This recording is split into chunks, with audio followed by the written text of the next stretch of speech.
American troops to a great many areas where freedom may be under attack, we send you. And you working with the people in those countries to try to work with them in developing the economic thrust of their countries. 결국 AID 공산주의를 막기 위한 경제 전문가 부대였던 것이다.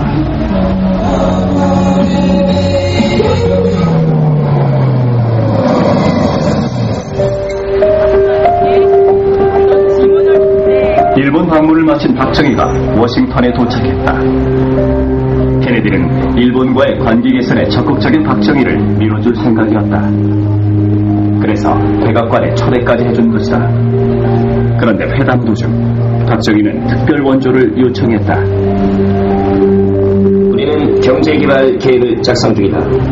특별안전기금으로 2억 5천만 달러를 지원해달라. 케네디는 내심 당황했다. 이미 그는 박정희의 경제개발 계획에 대해 알고 있었기 때문이다. 석 달 전 미국 대사가 박정희에게 직접 경고를 보냈다. 당신들이 만든 경제개발 계획은 현실성이 없다. 몇몇 경제학자들이 수작업으로 만든 것임을 미국은 이미 파악하고 있다. 버거의 말은 정확했다.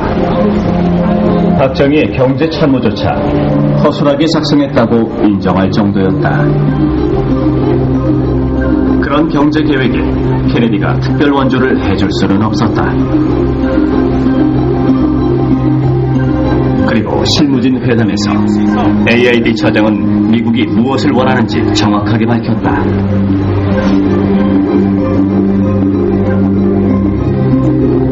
이때부터 미국과 갈등이 시작됐다. 미국 경제 전문가들은 냉정하게 비판했다. 현실을 무시하고 설정한 7.1% 성장률은 지나치게 높다. 그리고 수출 전략도 없다. 사실 박정희에게도 수출 전략이 없었던 건 아니다. 토끼털을 깎아 팔고 생선을 많이 잡고 돼지를 키워서 외화를 벌자. 즉, 수출 기업들을 집중적으로 육성해서 한국 경제를 성장시킨다. 그런 북한하고 정말 비슷하죠? 여러분들이 알고 계시는 저 숯불들이 맨날 미국 참 좋아하는데요. 미국 대통령들이 박정희 때문에 골머리 썩었습니다. 처음 집권할 때 케네디, 그리고 총 맞아 돼질 때 카터도 저 박정희 때문에 골머리를 썩혔어요. 워낙 골통이니까. 골통같이 생겼잖아요, 얘가. 북한하고 너무 비슷해요. 하는 짓들이. 토끼털 깎아서 팔고, 이게 수출 전략이래. 그리고 북한의 주체사상에 미쳐갖고 인민들을 그렇게 고생시킬 때 이 대한민국에서는 유신독재가 행해집니다. 자기들끼리 서로 연락해요. 주고받고 하면서, 일성아, 난데 내가 유신독재 좀 할게. 너 주체사상으로 하는 거 보니까 폼나더래. 나도 그거 좀 자기들끼리 소통하면서 합니다. 박정희는 미국보다 북한하고 더 친했어요. 수출 확대 전략은 없었던 것이다. 왜 남루당 빨갱이 출신이었던 거 아시죠? 그리고 미국 박정희가 전문가들은 국민들 돈을 내자로 동원해서 종합제철소 같은 거대 산업시설을 짓겠다는 계획도 시기상조라며 비판했다. 그러나 박정희는 자신의 경제개발 전략을 바꾸지 않았다. 연평균 성장률 7.1%나 되는 경제개발 5개년 계획을 강력히 추진할 것을 결정하였고, 박정희는 자신만만했다. 자신의 성공을 믿어 의심치 않았다.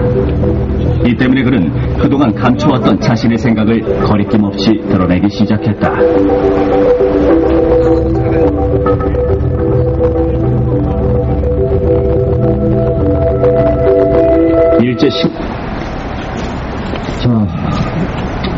박정희라는 새끼가 욕 좀 하겠습니다. 박정희라는 새끼가 이렇게 얘기했어요. 한마디로 말해서 한국의 5천년 역사는 퇴영과 조작과 침체의 연쇄사다. 일본 장교 닭깎이만 써다온 말입니다. 이런 놈의 딸이 지금 부정대성으로 청와대에 앉아있어요. 대한민국은 망한 겁니다. 민지 키드로 살았던 박정희. 그는 방송을 통해서도 자신의 생각을 당당하게 밝혔다.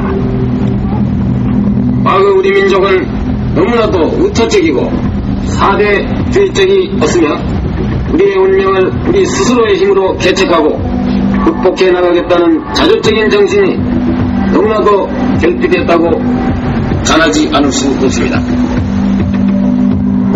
그리고 3.1절이 되자 박정희는 우리 민족의 나아갈 길이란 거창한 책을 펴냈다. 그런 다음 그는 바로 자신이 퇴행적인 한국 민족의 구원자이며 경제발전의 영도자임을 완벽하게 보여주기 시작했다.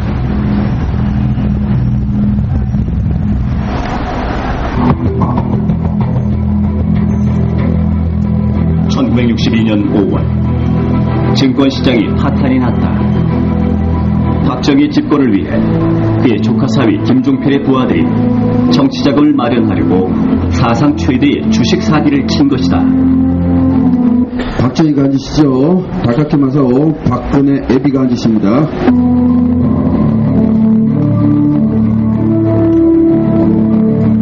김영욱의 증언에 의하면 이때 김종필이 긁어모은 돈의 일부는 박정희에게 상납됐고 공화당 창당 작업, 야당 교란 작전에 쓰였다고 한다. 보셨죠? 종필이가 중앙정보부를 가지고 한 짓들입니다. 지금의 국정원이 대한민국의 권력을 쥐락펴락하면서 역사를 지지밟고 있다는 이야기죠. 박정희의 조카 사위 김종필이가, 지금은 딸내미 박근혜가 나라를 개판으로 만들고 있습니다. NSC 국가안보의 보고서 영어로 되어 있으니까 이거 미국 문서잖아요. 그렇죠? 북한에서 온 거 아니잖아요. 그렇죠? 우리는 정부가 아니니까 미국 말은 들어줘야죠. 이렇게 미국이 분석한 박정희는 완전히 골통이었고, 골통처럼 얘기하다가 자기가 얘기한 모든 골통짓은 잃어버렸습니다. 김영욱의 증언에 의하면 이때 김종필이 긁어모은 돈의 일부는 박정희에게 상납됐고 공화당 창당 작업, 야당 교란 작전에 쓰였다고 한다. 박정희가 막걸리만 마시던 청년만 대통령이라고요? 재질 때 그 옆에 심수봉이가 있었는데 여러 차례 불려가서 기타 치고 노래도 불렀는데 24살짜리 여대생, 다들 24살짜리 여대생들만 남았습니다. 이것은 걸음마를 때리는 한국 경제에 치명타를 안겼다.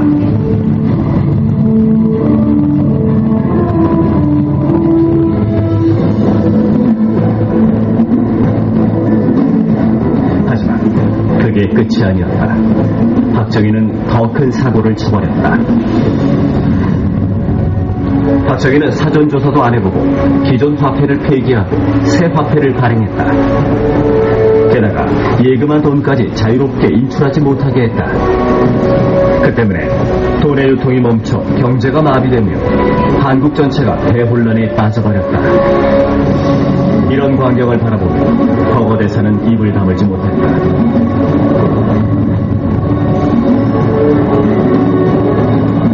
그때 삼성의 이병철 사장이 박정희에게 달려갔다.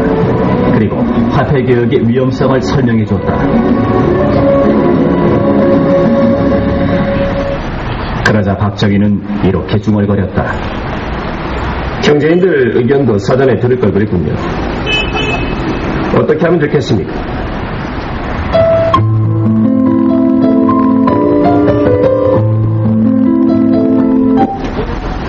박근혜 아빠 가깝게 마사오가 또라이 짓을 했는데 화폐개혁을 단행해버렸어요.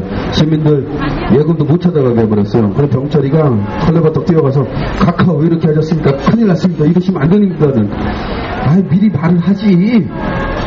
이렇게 대한민국 역사가 굴러왔다는 겁니다. 그때부터 미국도 박정희를 어떻게 하면 좋을까 깊은 고민에 빠졌다. 그들은 박정희에 대한 지지 정책을 심각하게 재고해야 한다. 그런 논의까지 벌였다. 이것은 박정희에게 최대의 위기였다.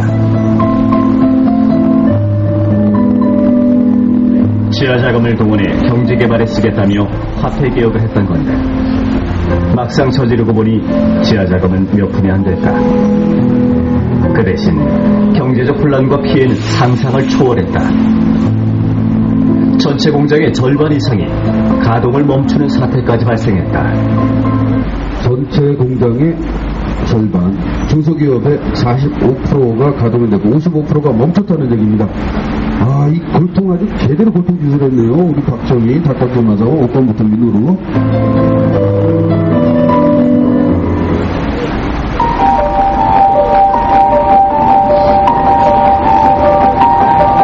미국은 박정희에게 예금 동결을 해제하라고 압박했다. 그리고 앞으로는 어떤 정책을 추진하건 미국과 사전에 협의해야 한다. 그런 요구까지 했다. 박정희는 단호하게 거부했다.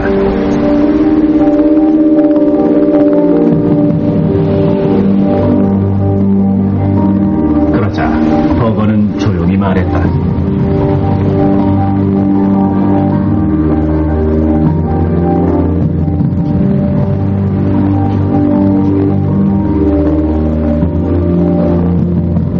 결국 박정희는 미국의 힘 앞에 굴복했다. 이제 미국이 동의해주지 않으면 어떤 경제정책도 자유롭게 추진할 수 없게 된 것이다.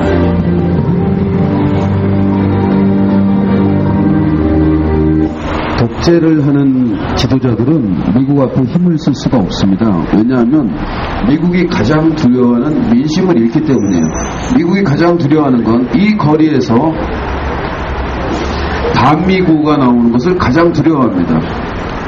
미국의 권력이 대한민국 시민들을 좌지우지하지 못해요. 이 민심을 좌지우지하지 못합니다. 그래서 이 민심을 얻은 올바른 지도자들은 미국에 가서도 대우를 받아요. 그런데 독재를 행하는 민심과 이반된 지도자들은 미국의 꼭두각시가 되고 맙니다. 우리가 가장 당당한 외교를 펼쳤던 것이 언제인지 기억해 보시면 답이 나옵니다. 박정희의 참모들이 대거 물러나게 됐다. 1차 경제개발 계획을 추진했던 핵심 참모들도 전부 잘렸다. 그 뒤 새롭게 경제관료들이 등장했다. 그들은 미국의 뜻에 매우 협조적인 인물들이었다. 새 관료들은 1차 계획이 수정돼야 한다는 발언까지 내뱉었다. 박정희는 당황했다. 이미 진행 중인 계획까지 공격당할 줄은 몰랐던 것이다. 그는 처절하게 저항했다. 오히려 개발 계획의 규모를 확대해야 한다고 맞섰다. 그러자 미국은 전면에 나서 필살의 무기를 빼들었다. 한국 언론을 통해 박정희의 경제정책에 직격탄을 날린 것이다. 그 당시 한국은 미국의 원조가 끊기면 붕괴하는 나라였다. 지금은 어떤 방식으로 미국이 우리를 압박할까요? 헛돈이 많은 정부일수록 미국 앞에 꼼짝을 못합니다. 예를 들어서 미국에서 사실은 천안함이 침몰한 이유는 이러이러한 거였어 하고 쭉 발표해버리면 명박이부터 이명박까지 박근혜까지 그냥 끝나는 거예요. 또는 세월호 참사의 원인은 이러이러한 거였어 쫙 밝혀버리면 끝나는 겁니다. 정보를 진짜는 이 치부를 많이 가지고 있는 대한민국 그 지도자들이 미국에 이렇게 꼬투리를 잡히고 발목을 잡히면 꼼짝을 못하는 거예요. 지금 부정대선 정국에서도 야당이 꼼짝 못하는 이유가 새정년의 137명 의원들 중에 한 30명 이상이 검찰의 수사를 받고 있다라고 하는 그런 이야기가 들려옵니다. 당연히 그렇겠죠. 같이 헤쳐먹었으니까 이렇게 부정선거도 가능했을 것이고 검찰에 이런저런 발목 잡혀 있으니까 이것들이 움직이지 못하는 거예요. 똑같은 겁니다. 이 기사를 본 한국 국민들은 동요할 수밖에 없었다. 권력 유지를 위해 국민들의 지지가 필요했던 박정희. 결국 그는 미국의 힘 앞에 완전히 무릎을 꿇었다.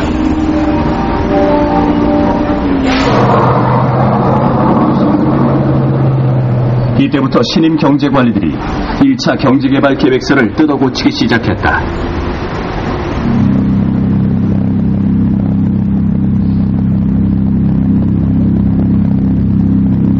이때 미국은 비밀리에 구체적인 요구사항을 전달했다. 종합기기제작소 같은 대규모 산업화 전략을 포기하라.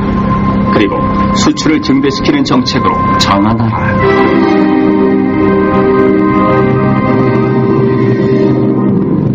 미국은 인정사정이 없었다. 박정희 정권이 미국의 정책에 조금이라도 비협조적이면 미국은 곧바로 경제 원조 책임자를 한국에서 철수시키며 실력 행사에 들어갔다.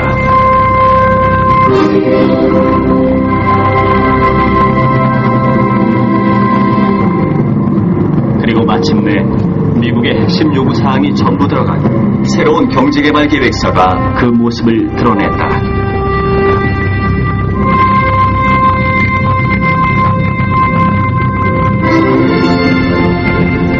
그리고 미국의 적극적 개입과 지도를 받는 수출주도형 개발 전략으로 전환됐다.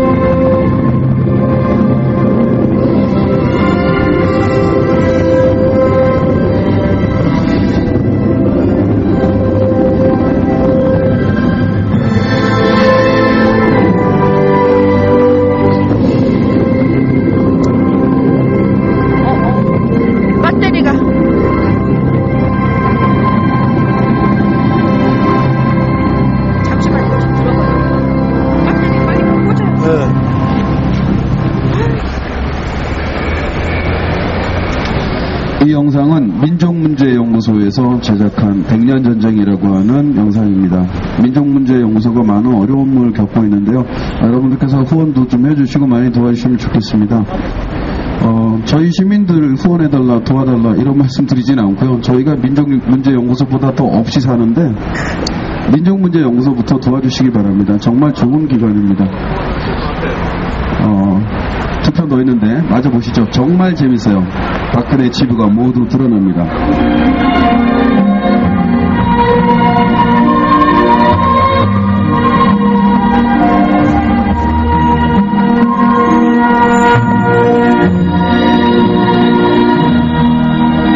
참여운동 절대로 고적적으로 보내지질 않았습니다. 실파들은 다 빠졌어요. 이완효이, 하경효, 송병준이 이런 사람들, 그리고 매판 자본가, 예속 지주들 만세 하나도 안 걸렸어요. 남자 한 사람의 장석주라고 있었습니다. 장석주가 만세를 무력으로 진압해야 된다 하는 얘기를 한 게 있는데 군대를 끌어내가지고 탄압을 해가지고 잡아 죽여버려야 된다 이 얘기예요. 현영섭이라고 그런 사람이 있었습니다. 내선일체라는 걸 완전히 하기 위해서는 조선말을 완전히 없애버려야 된다. 조선의 민족주의자는 인류의 평화를 교란하는 패스트이다. 조선의 민족주의자들은 인류의 평화를 교란하는 패스트이다. 네. 우당 이효영 선생과 같은 혁혁한 우리 민족 지도자들을 패스트라고 이야기하는 자들이 있었네요. 이들은 3.1 운동의 거적적인 운동에 참여하지 않았다.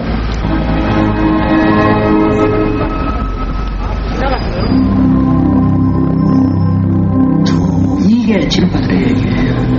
비가 옵니다. 방어구예요. 저기 조선일보 딱 보이는데 조선일보 사주. 조선일보를 민족주의했던 조선일보를 사들여서 완전 쓰레기로 만들어버린 방응모 방시가문의 이야기가 나옵니다. 조선일보 앞에서 이런 걸 틀면서 시민 여러분들과 함께 보려고 하니까 정말 감회가 새롭네요. 언젠가 저 건물이 무너져 내리는 걸 봐야 될 텐데. 실바들이 하는 얘기가 그렇습니다. 다 같은 한국 사람인데 친하고 싶은 사람. 아이고 동아일보 나왔네. 저 앞에 이제 동아일보, 조선일보, 동아일보 서로 앞을 다투어서 친일 부역에 실바들 군사독재에 부역했던 아이고 방씨 가문과 김씨 가문이 동아일보와 조선일보를 저기다 세워놓고 아주 나라를 말아먹고 역사를 짓밟았죠. 아주 자세하게 나옵니다. 하는 얘기가 그렇습니다. 다 같은 한국 사람인데 친하고 싶은 사람이 누가 있느냐. 총독부에서 하도 탄압을 하니까 뭔 일에서 했다. 이건 멀건 거짓말들이에요. 탄압을 하기 전에 자진해서 했고 하나를 하라고 그러는데 둘을 했어요. 평생을 친일파 연구에 몸바치신 임종국 선생님의 말씀을 듣고 계십니다. 총독부의 등살에 어쩔 수 없이 친일파가 아니라 말도 하기 전에 자발적으로 알아서 했다. 하나를 하라고 하면 둘을 했다. 그 중에 아이고 이게 누구야. 별 2개 떡 달고 골통 나왔네요. 박정희. 일본인으로서 수치스럽지 않을 만큼의 정신과 기백으로서 일사봉공 천황폐하께 견마지루를 다하겠다. 피로 혈서를 썼던 이런 집안의 딸내미가 부정대선으로 청와대를 침탈하고 앉아있는 이 현실이 너무나 수치스럽습니다. 근데 8월 15일에 대해 수행 정신을 차렸어야 되는 거 아니냐 말이에요. 외정 때 7일하고 온갖 놈 짓을 다 하던 사람이 독립운동자로 또 등극을 해버린다. 이건 도저히 이거 뭐 참 이해를 할래야 할 수 없고 용서를 할래야 할 수가 없는 거예요. 해방되고 나서 40년 동안 여러 가지 점에서 친일 세력들이 특수하는 바람에 민족의 가치관을 흐트려 놓고 민족의 정기를 이걸 엉망진창으로 만들어 놓고 무섭지도 않아요. 그러나 이런 속에서도 우리가 정신을 차리고서 우리 똑바로 갈 길을 찾을 것 같으면은 어딘가에 뚫고 나갈 수 있는 길이 있을 거예요.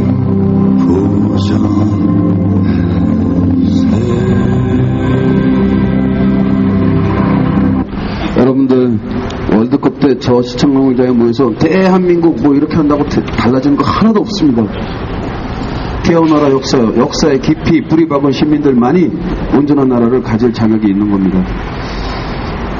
박갑긴 마사오의 딸이 청와대에 앉아 있으면 대한민국은 더 이상 대한민국이 아니다라고 하시는 걸 이 영상 보시면서 느끼시기 바랍니다.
대한민국 역사는 친일파와의 싸움입니다. 단 3년에 나치 지배하에 있었던 프랑스는 무려 20만 명을 도살했어요. 외세에 부역했던 반역자들을 엄청나게 죽였어요. 대한민국에서는 36년의 부역을 거치고도 단 한 명도 처벌받지 않았습니다. 그 친일파들이 살아서 시퍼렇게 살아서 대한민국 역사를 아직도 짓밟고 있습니다. 우리나라에서 친일 청산의 열기가 가장 높았던 데는 순간적으로 이승만 정권 때 반민특위가 있었죠. 이승만에 의해서 처절하게 짓밟혔습니다. 시작도 못하고 밟혔어요. 두 번째 노무현의 참여정권 때였습니다. 친일파들의 진상을 규명하겠다라고 나섰던 노무현 대통령이 어떤 비극적인 최후를 맞았는지는 여러분들도 아실 것입니다. 친일파와 시민들 간의 싸움입니다. 역사전쟁이 오늘날 부정대선을 일으킨 저지른 부정대선 사건 박근혜와 우리 시민들의 싸움으로 이어지고 있습니다. 친일파는 과거가 아닌 현재 진행형입니다. 여러분들이 시민으로서 온전하게 대한민국 국민으로서 온전하게 여러분들의 권리를 누리시려면 먼저 역사의 주인이 되어야 됩니다. 민족문제연구소 소장 임원영 선생님의 말씀을 들어보도록 하겠습니다. 큰 지지와 성원으로 저희들이 18년 동안 준비했던 친일 인명사전을 낸 지 2년이 지났습니다. 백범 김구 선생님 묘소 앞에서 국민 여러분들에게 우리 연구소가 약속드린 친일 인명사전 발간을 보고드렸을 때 감격이 새삼 떠오릅니다. 그 감격으로부터 지금 2년이 지났습니다. 그런데 우리는 지금 어떤 역사 앞에 서 있습니까? 독재 정권에 의해서 친일파들이 도리어 오래 따르고 증명하려고 하는 역사, 민주주의를 마살하려는 역사 앞에 우리는 다시 서 있습니다. 이명박 정권 들어서서 역사 분야에서 가장 먼저 추진한 것이 뭐였는지 기억나십니까? 모든 과거사위원회를 없애는 것이었습니다. 멀게는 동학혁명부터 일제 때 강제동원 피해 문제, 그리고 8.15 후에 독재 정권이 권력을 유지하기 위해서 국민들을 탄압하고 학살했던 역사, 부당한 권력이 국민들을 희생시켰던, 억울하게 만들었던 그런 모든 국민들의 원한을 풀어주기 위해서 만들었던 과거사위원회. 그런데 어떻게 됐습니까? 한나라당이 집권하기 바쁘게 그나마 남아있던 위원회들조차도 연장하는 것을 반대하고 결국은 다 문 닫아버렸습니다. 도리어 국민들은 피가슴에 멍든 상처를 그대로 간직한 채 현 정권은 모든 것을 은폐하기에 바빴습니다. 그 대신 이 수구 세력들이 뭘 했습니까? 건국 60주년 기념사업을 했습니다. 이런 모든 것들은 친일파들이 자신들의 과거를 숨기기 위한 의도에서 비롯됩니다. 건국 60년 하고 대한민국의 역사를 60년으로 한정하고 그 이전은 나몰라라 하려고 하는 야욕이 들어가 있는 거죠. 건국 60년, 이 의의 속에는 우리나라 역사가 60년이에요? 왜 건국 그래? 그 이전의 나라들은 어쩌려고? 저 태극기의 유래가 60년밖에 안 됐습니까? 그보다는 훨씬 오래됐어요. 이 세력들 엄청난 음모가 숨어있다고 봐야 됩니다. 임시정부는 독립국가를 대표한 게 아니고 실제로 국가 운영한 적도 없다. 그러니 우리 민주주의의 실제 출발은 1948년 8월 대한민국 건국이라고 봐야 합니다. 이게 바로 대한민국의 역사를 부정하는 거예요. 대한민국을 부정하는 거예요. 이 나라와 이 나라의 역사를 부정하는 겁니다. 이명박과 박근혜는 반역자들이에요. 그리고 건국 후 공로는 정부 수립에 참여했던 인물들을 몫으로 돌리는 게 마땅하다. 만주불판을 누비면서 해방을 위해서 목숨을 던지고 가족들의 행복을 초계같이 버리고 전 재산을 팔아서 독립운동에 바쳤던 우리 선배 열사들, 선열들의 피와 땀과 노고는 아무 의미가 없다는 겁니다. 그때 자기들은 친일파로 호의호식했으니 그때 수치스러웠던 것들은 빨리 잊어버리고 1948년부터 따지자. 그때 정부 수립에 참여했던 친일파들로부터 건국의 공로를 줘야 된다. 이런 거죠. 밥상 다 차려놓으니까 자기들이 낼름 집어먹겠다는 겁니다. 누가? 이명박이랑 박근혜랑 친일파의 후손들이. 이게 무슨 뜻입니까? 1948년 이전 일제 식민지하에서 독립투쟁을 했던 모든 우리 선조들의 투쟁을 깡그리 무시한 처사입니다. 이게 나랍니까? 이게 나랍니까? 이명박이 만들어온 이게 나랍니까? 결국은 부정대선을 저지르고 가짜 대통령 박근혜를 세워놓은 이게 나랍니까? 서울 시민 여러분, 이게 나랍니까? 결국 대한민국 뿌리는 독립운동 세력이 아니라는 것입니다. 이것은 우리 헌법 전문을 무시한 것입니다. 대한민국은 친일파의 나라다라고 이야기하는 게 바로 이 건국 60주년 주장하는 이 자들의 이야기입니다. 이것을 민족문제연구소 임원영 선생님께서 열심히 여러분들께 고발하고 있습니다. 귀 기울여 들어주십시오. 이 헌법 전문에서는 3.1 정신을 바탕으로 한 임시정부를 법통을 이어받았다고 되어 있습니다. 그럼 수구 세력이 내세우는 대한민국 뿌리는 어디에 있습니까? 역사가 뒤틀리지 않았다면 대부분 민족 반역죄로 다스려졌을 친일파들, 그들을 권력에 눈이 멀어서 친일파와 손잡았던 이승만과 그 공호 세력들입니다. 이들이 우리 역사가 뿌리어 정통이란 겁니까? 건국 60년, 이거 어쩌다 나온 아이디어가 아닙니다. 참여정부 시절에 이미 조선일보가 사설에서 건국절 얘기를 꺼냈고 뉴라이트에 속하는 학자들이 그 주장을 시종해왔습니다. 그리고 한나라당은 2003년부터 건국절 법안을 발의해왔습니다. 건국 60년 기념사업은 이런 배경 속에서 추진된 것이고 결국 이 정권은 광복절 행사에 건국 60전이라는 글자를 박아 넣게 된 것입니다. 프랑스는 3년의 나치 지배하에 부역을 청산하기 위해 20만 명을 공식적으로 처단했다고 합니다. 대한민국에서는 단 한 명도 처단하지 못했어요. 친일인명사전 하나를 발간하는 데만 해도 시민들의 힘을 스스로 모아서 시민들의 돈으로 학생들이 어떻게 변하겠습니까? 이제 박정희 동상까지 있었고 기념관도 문을 엽니다. 박정희 독재에 의해서 희생된 수많은 시민들은 저 박정희 동상과 기념관을 보면서 무슨 생각을 할까요? 혹시 모르겠습니다. 박정희 안가에 불려가서 수청 들었던 200명의 여인들은 그날 밤의 기억을 기념관에 가서 회상하면서 즐거운지 모르겠어요. 하지만 박정희에게 끌려가 고문당하고 사형당하고 억울하게 죽어간 그 많은 시민들은 박정희의 동상을 보면서 무슨 생각을 하라고 구미에다가는 저렇게 동상을 세워놓은 겁니까? 살인자, 학살자, 독재자의 동상을. 그리고 이명박 대통령 퇴임 전까지 이 모든 역사 외교의 완결판인 대한민국 역사관을 개관하겠다고 합니다.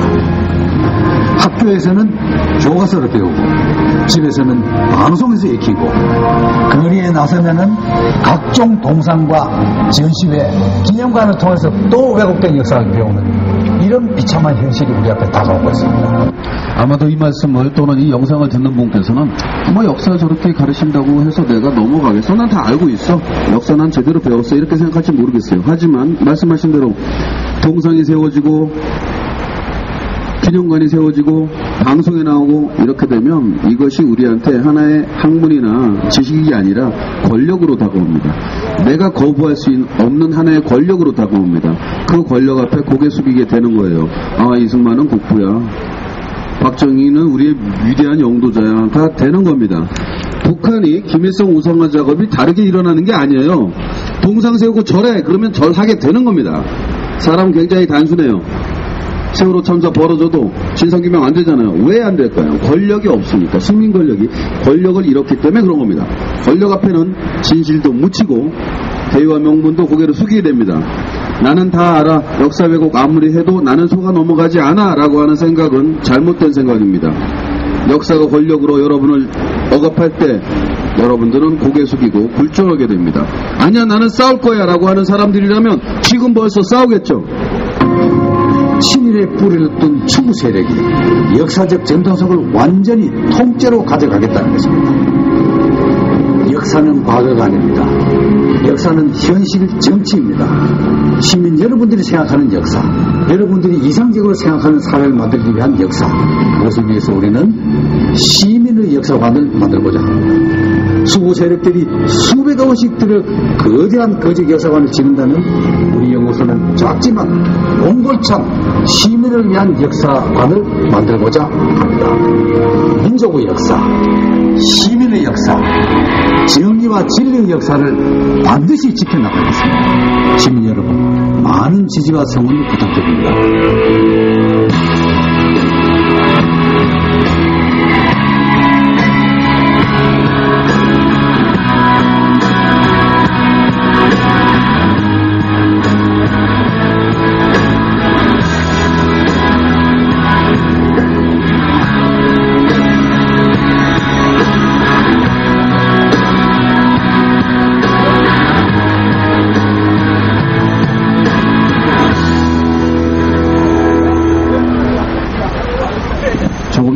뉴라이트 전국연합 모임 사진이 또 있었는데 거기 뭐 이명박이 식구들부터 시작해서 오세훈이 등등 얼굴 알만한 분들 너무 많이 있었고 저희가 요구를 하셔서 왜 요구를 하냐 그리고 여기를 집회 신고를 하고 하는 데기 때문에 방해하면 안 돼서 계속 요구를 하는 건데 나이 드신 분은 그건 왜 요구하는 이유가 있어요. 시끄럽다 이거예요.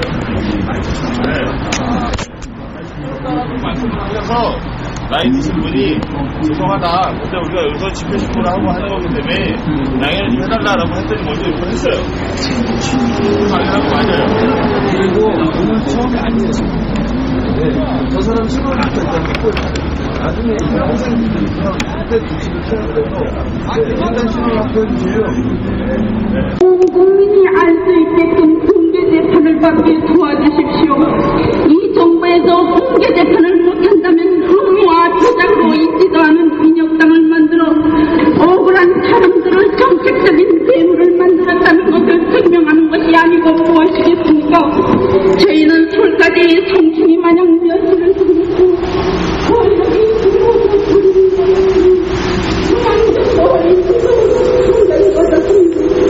교회들은 저승에서 피눈물을 흘리며 이것저것을 불멍했습니다.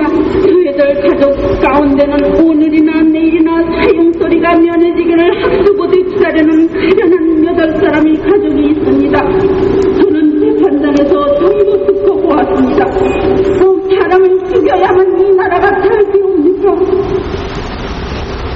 우리가 부정대선 박근혜 퇴진을 이야기하면서 친일파의 딸, 독재자의 딸, 부정대선 사건 박근혜는 물러가라고 이야기하지만 군사독재라고 하는 말은 이렇게 무서운 역사를 가지고 있는 겁니다.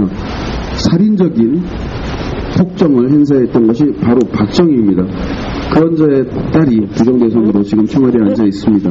우리가 쉽게 군사독재라고 하지만 독재의 그늘은 이렇게 두려운 것입니다. 이렇게 30년이 넘도록 사형당한 남은 가족들은 어떻게 살았을까? 32년 동안 무죄 판결이 날 때까지 빨갱이의 자식들, 빨갱이의 가족으로 손가락질 받으면서 살아왔습니다.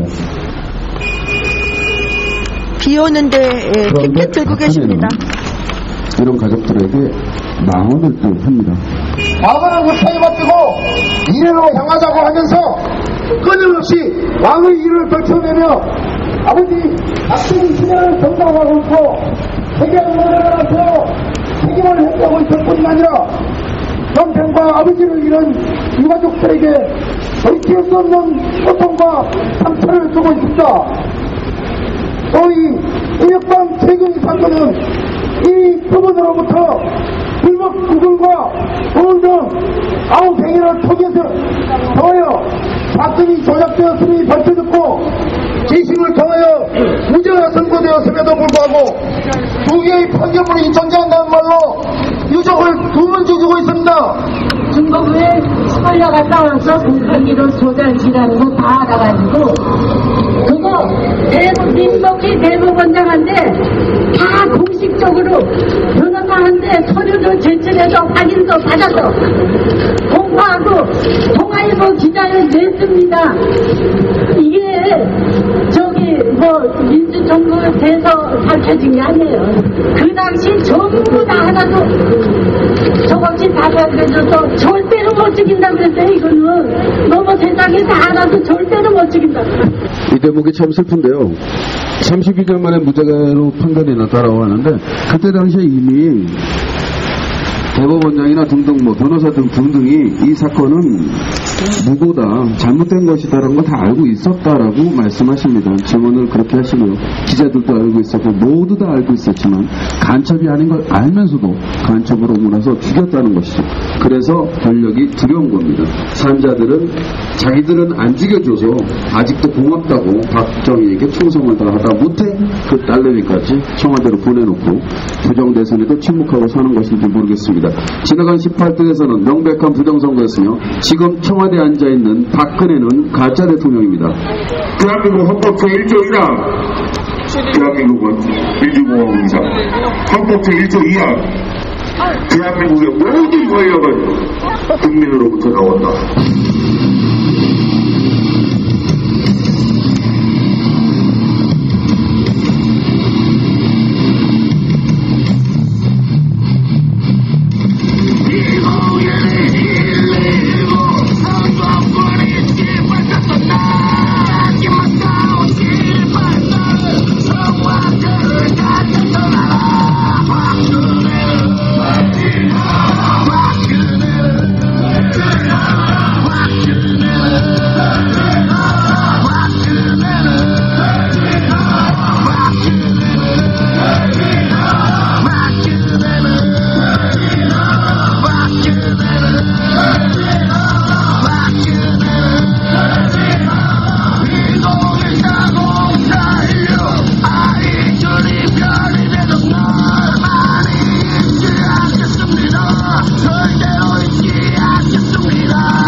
친일파의 딸, 박학기 마사오의 딸, 그것도 부정한 방법으로 청와대에 앉아있는 박근혜가 뭐가 두렵다고?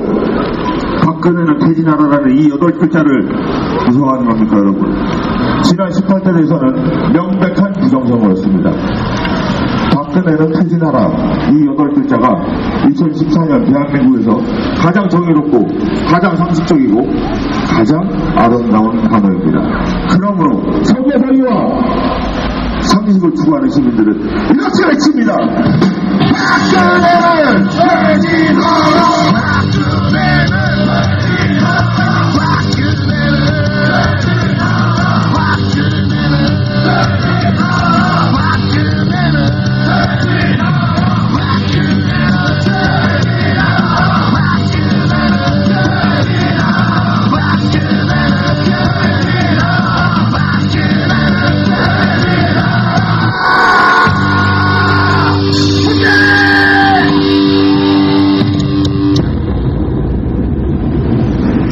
저희가 집회를 하는 동안에 이렇게 비가 많이 왔던 적이 없었는데요. 지난 1년 동안. 진짜 비 많이 온다. 날도 날이니만큼 오늘 집회를 모두 마치도록 하겠습니다.